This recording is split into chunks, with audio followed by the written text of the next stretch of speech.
Paul Roberts. I'm with the team. A few quick team introductions. No one's going to care really about certain aspects of how you came together. There's certain aspects that are fascinating, other aspects they won't care about. You probably know what those are. Okay. And just go and make sure you say to sell the team, like, we just came from this, but more on that next week. Okay. Too much to talk about here. Highly classified, secretive stuff. And then dedicate some more time to it down the road. Okay. And you guys are doing great on the shared mic, by the way. Yeah, no, it's all good. The personalities are good, and they work together. And if somebody's got something to say and wants to say it, put your hand up, and then the other person will draw their statement to a quick close and let you speak. Because that way you'll get in a working rhythm next time you interview somebody. But it's good. You're doing good, and you actually got the perfect vocal disposition to anchor it. So let's try it again. Okay, so I'll give you a 5, a 2, and a 1 again. But remember, Okay. it's as if we haven't done anything. So just start over. This is like now. No pressure. Yeah. Ready? You did great. Okay, we're rolling. And 3, 2, 1. Hi there, this is Paul Roberts with Ghostwatch Paranormal, and we're coming to you from the Mystic Museum here in sunny Burbank, California. I'm joined here with my teammates, Johnny Matuk. Hello, everybody. Kevin Oddie. Hello. And Andrew Saxma. Howdy. We're missing a couple people right now. They can't be here with us, but they're here in spirit, literally. Olivia Pippola and sorry. I always do that. Yeah. She's cursing at me right now. And Chad Boise. They're off on adventures on their own, so hopefully they'll join us next week. But what we wanted to do is we just came back from an epic kind of a road trip adventure. We were fortunate and blessed enough to go to Monroe, Connecticut, and actually spend time with Miss Lorraine Warren, who I really recognize as kind of like the godmother of everything modern day paranormal. She and Ed Warren were trailblazers really in our field. And we were actually able to spend quite a bit of time, more time than I think we wanted to, in the Warren Occult Museum.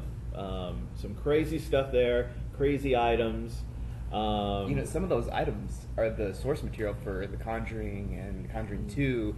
They're based on Lorraine Warren's life stories. Yes, we saw the real Annabelle doll, which is kind of crazy. Anyway, but we'll save those stories for next time because we'll go a lot more in depth and just tell you about how that all went down and how that came to be and what the end result was, because we had a little bit of trouble the week after coming back. So we'll tell you more stories about that next time. But anyway, we just wanted to thank you guys for listening in. Again, what we're kind of based on is adventure. It's about going to more places, and it's about road trips. We just got back from the Fort MacArthur Museum in San Pedro. We did that last weekend, which was fascinating. Yeah, Fort MacArthur is an awesome place. It's our at least my second time being there, and it is actually it's a World War II fort, and is the place where a lot of the artillery rounds were fired from the famous Battle of L.A. in 1942. You may have heard about that. It was like a USO incident. It was incredible. They have pictures. If you Google it or go on YouTube, they have videos and things of that. But the main thing was this front page headline story that showed a photo of all these kind of searchlights hitting this object. And you can see the mortars and the artillery, kind of flying through the air to hit these things. They said, what was it, 1,400?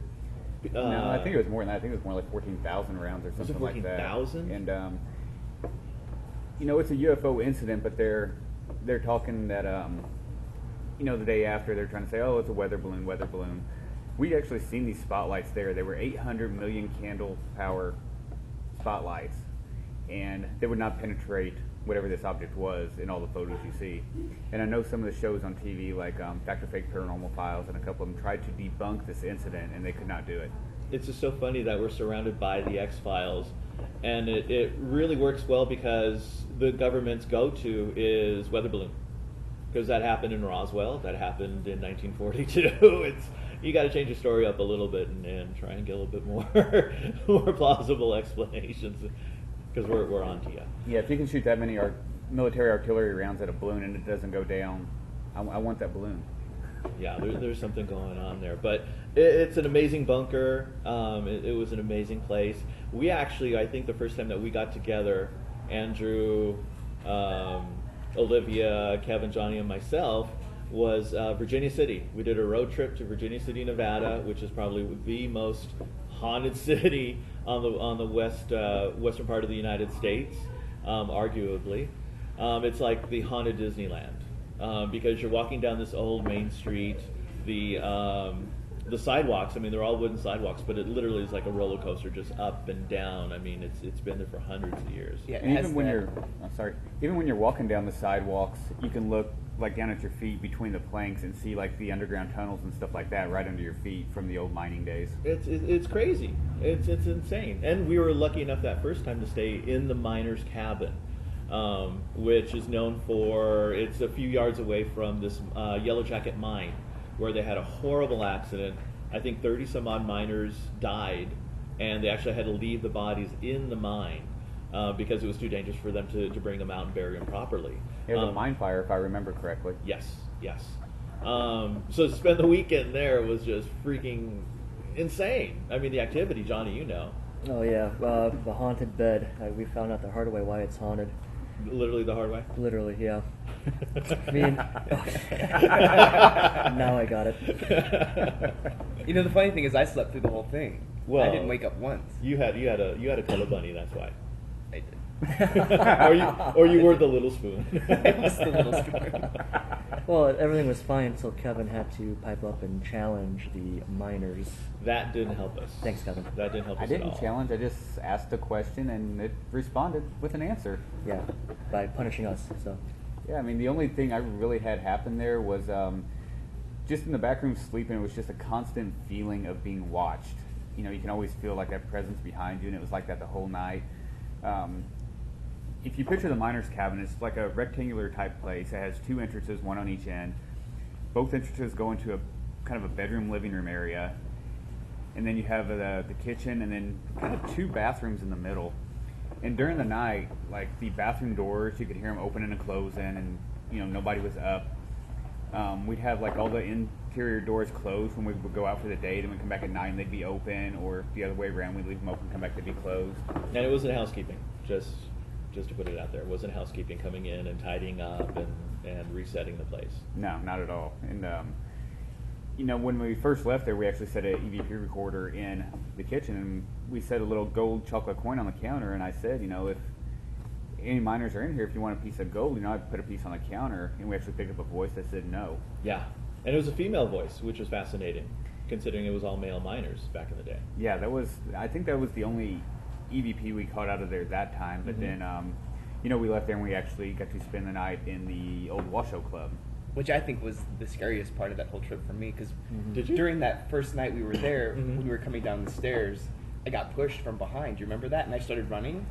On the third floor? On the when we were coming down from the third floor. Imagine this pitch dark, old saloon, right? 3 floors. I think it was 3 stories, right? Yes. Yep. Yeah. We're coming down that second flight, and I got pushed from behind. And I called out to Paul. I was like, I just got pushed. And I probably just kept on running. And again, you don't have to be the fastest. You just don't have to be. You the just can't be slowest. you can't be the last. And I think that's what we call it in the Red Room. The Red Room is pretty much the most dangerous room in the Washoe, right? See, I think the suicide room is on Really? the 3rd floor. I hate that Because room. we got a voice. Can I swear on this radio cast? Or? Okay, so we were doing an EVP session. Yeah, I could beat this out. EVP session in the Red Room, which is probably like the 2nd floor. And we got something saying, well, okay, fuck you, to Kevin. Sorry, kids. And Well, to be fair, Johnny, you and I were being kind of antagonistic. We were, to it. yeah. We were saying we're going to turn his room We'll into a redo bathroom. it, Andrew. We were saying we're going to turn it into a bathroom. Oh, and then we were going to paint it pink. I'm Yeah. sure that didn't help at all. But for Spirits don't like remodeling. But for some reason, I guess Kevin was the culprit, and it said "F you" to Kevin. And that was the first we ever got like a swear word EVP before. But Kevin was pretty excited about that, right, Kevin? Yeah, it was pretty wild. Of course, I didn't know that until a week and a half later, when I was sitting there going through audio evidence and stuff like that. But if you're not familiar with the Washoe Club, it's basically an old saloon that was built in the 1800s, and it was a rough place. There's still actually bullet holes in the ceiling from the Wild West days. They had a millionaires club upstairs, and then they had their fair share of minors, prostitution, Wild West gunslingers, and all that stuff through there, and that place still holds a lot of that energy. And it's crazy because there's a saloon, working open saloon on the first floor. Yeah, you can go in, you can have drinks, you can hang out there. They have kind of a museum to the Washoe Club in the back. It has stuff from Ghost Adventures and all those other shows back there. The back storage room is what they call the crypt. And it was used for storage for a while, but they call it the crypt because back in the old days in the winter when the ground was too frozen to bury bodies, they would actually store the bodies in this place because it was kind of buried into the ground and it was a little bit cooler in there. So at one time, they had several bodies just stacked up on each other in this little storage area. And so sitting in there by yourself, with this, like, I can't remember if it's got a dirt floor or a concrete floor, but it's just like just a kind of a small area. And it has some weird energy back there. Yeah, I mean, every time that we've been out there, we've caught some crazy evidence. We've had some amazing experiences, and we're heading down, I think, in a couple of weeks. Weekend of July 4th, actually, to go check them out and see what's going on. And we're actually going to go to Mackey Mansion. So I'm fascinated by that. I really want to check it out. It's a large mansion that's down there, with the prospectors and the miners. You had the people who owned the mines, and they kind of ruled the town. So there's a lot of energy, a lot of different things going on with the mansion, and I'm excited to kind of go check out. And we get to stay once more at the miner's cabin. And Johnny, you can get the shaky bed again. Yes. Should we explain the shaky bed incident? Yeah, do it, because it happened the whole weekend. Pretty much in this miner's cabin, he used to change your clothes and shower and stuff like that. So it's a little place where you could stay. And so me and Olivia were sharing a bed. This is before I met my wife, okay? And nothing happened. So we're sharing a bed, way far different ends. And on the first night, I kind of had a little bit too much to drink, so I didn't feel this. But Olivia said, "Oh my God, the bed was shaking last night. I don't know what's going on." Me, Kevin, and Paul, everyone, Andrew, oh, well, we kind of believe you. I mean, whatever. Second night, I'm sleeping there, didn't drink anything, and the bed actually shook around like 2 to 3 a.m. It was so surreal because the actual bed was shaking. And Olivia was sleeping, and she suddenly woke up, and she's like, "Is something going on?" And I'm like, No, don't worry about it. Everything's fine.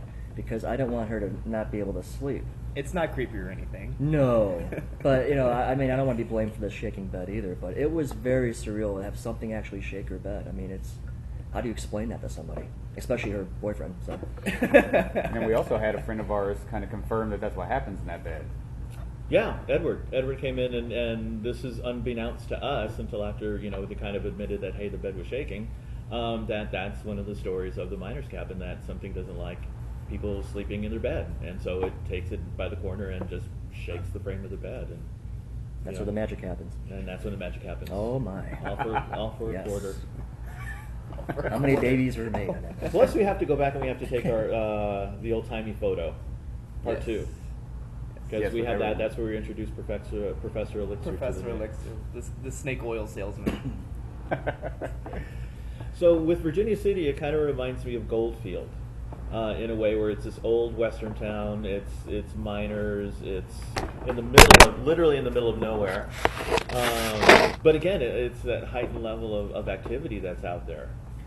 Goldfield, the Goldfield High School was where I seen my first known shadow figure. And that was on the second floor? Or? That was on the third floor, actually. We were standing there and we were all kind of lining the hallway. I don't know, there's probably 6 of us up there.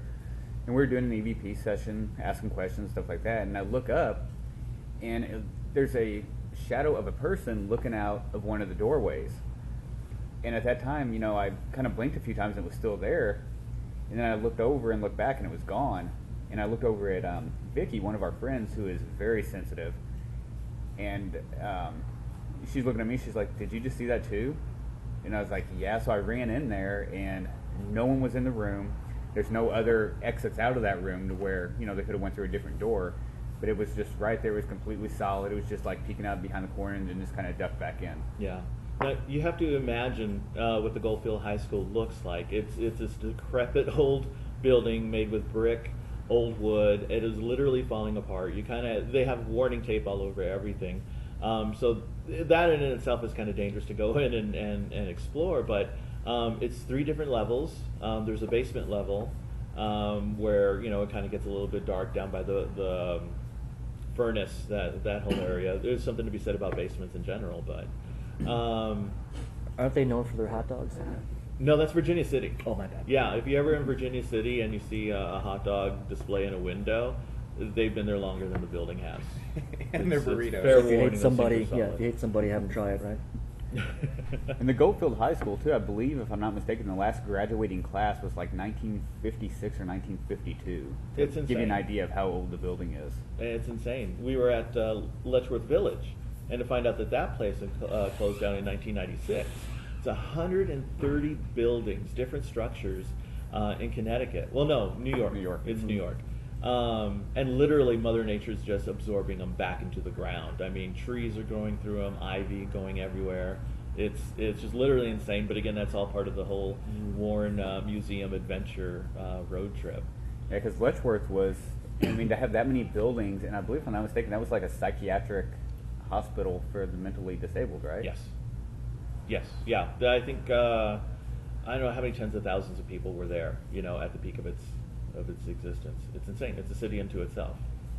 And then, the last day we were there, just kind of a quick thing that we'll go into more next week. We went to Fairfield Hills. Fairfield Hills Psychiatric Hospital, and kind of checked that whole thing out, which we kind of found out that I guess a college has kind of taken that over, and they're doing some work to some of the buildings and stuff like that. And I think a few of them's going to come down, but it's an awesome place to check out. But boy, they sure don't mess around with the asylums on the East Coast. I mean, it's like a college campus pretty much, right? Compared to what we have here in California, as far as venues and locations go, you can't compare. And the question is, Obviously can't compare. Well, Paul, the question is, where do all those insane people go? Probably L.A., right? More than likely for the Yeah, weather. Okay, pretty much. Yeah. That's why you Just came making here too, sure. right? Yeah, checking that. Andrew, since you're kind of the newer members, road trip wise, where would you like to go? Road trip wise, I would really like to go to Goldfield. Yeah. Ghost Adventures went there, right? Ghost Adventures was there. Most of the shows have been there. Yeah, it's a hot spot. That's the number one on my bucket list, because I think I've read, and I've also heard. I don't know what this means or how this is interpreted by people, but that there's a portal to another plane in the basement of Goldfield. Oh, to get Johnny, I into think the I heard that hotel. from you. Yeah. Oh no, it wasn't me. I never went there. I'm dying to go there too. Oh, I thought you were with us. No, I we- wasn't at the Goldfield, but is it the hotel you're talking about, or the school? It was in the school. Okay. Yeah. I don't know what that means, what a portal to another plane means, but I think that piques my curiosity enough that I want to see it. Yeah. I mean, basically, it's a passageway that spirits and energies are able to go from one location to another easily. So it's fascinating because you get a lot of transient kind of spirit and energies going on there, where normally it's a haunting. They're there in your house. This is where I'm at, or building, or whatever, and this is their territory. But with portals and stuff, you don't know who you're getting. You don't know what you're getting. So that's why it's kind of dangerous, because you don't know what you're going to find, once you're in there. But I mean, the Goldfield Hotel, I mean, it's legendary in the paranormal community because it's probably one of the darkest places that we have on the West Coast.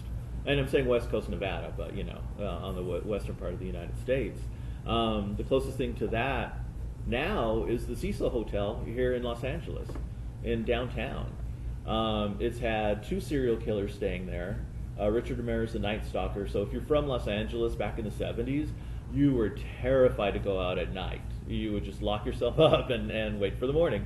Wasn't that used in American Horror Story too, Paul? That was the inspiration for American Horror Story Hotel. Yeah, for sure. All the Art Deco. And they're trying to change the look and everything and the name. They're trying to run away from that, right? A European company bought it out. It's a boutique hotel chain, and they're coming in to try and erase they changed it. It used to be the Cecil Hotel, then a couple years ago they changed it to Stay on Main, but you can change the sign all you want to. It's the same building. And isn't this the same place where the case happened, where the college girl was locked pretty much in that water tank? Eliza Lamb. Yeah, that you wanna was talk the about that? biggest. Yeah, that was the biggest thing on YouTube People taking a shower for with that. years. Yeah. Yeah, that security footage is crazy. Yeah. Like she's peeking out through the elevator door like somebody is after her. Yeah. But she's like going in, going out. Andrew, can you explain the story behind that a little bit?